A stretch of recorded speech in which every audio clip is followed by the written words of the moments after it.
հայտարարություններ կան, այնտեղ Դե եթե մեր ընդդիմադիրները շարունակեն փորձել իրավիճակը լարել, շարունակեն ագրեսիա ցույց տալ, որը որևիցե բանով հիմնավորված չի, շարունակվի այն ինչ որ տեղի է ունենում մեր ընդդիմադիր դաշտում, եթե չգիտեմ, խաղաղության օրակարգը Հայաստանի Հանրապետության քաղաքացիների կողմից մերժվի, իհարկե հնարավոր է, որ Չէ, ինձ Ադրբեջան-Իսրայելը հետաքրքիր չի, ինձ հետաքրքիր Ադրբեջան-Հայաստան հարաբերությունները,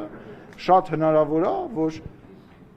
ոչ միայն Իսրայելը կամ Ադրբեջանը կամ որևիցե այլ երկիր, բոլորը այդ իրավիճակից օգտվեն, որովհետև ակնհայտ է, որ չգիտեմ,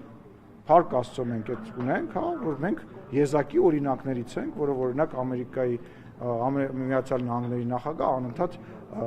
օրինակ է բերում, պարծենում է եւ այո իհարկե որ հնարավոր է որ այդ լավ օրինակի վրա միշտ մարդիկ են լինելու, որոնք փորձելու են բանան, բայց ասում եմ Հայաստանի Հանրապետության ժողովուրդը դա թույլ չի տալու։ Բայց այդ խաղաղությունից էլ խոսում հպարտանում, որ Թրամփը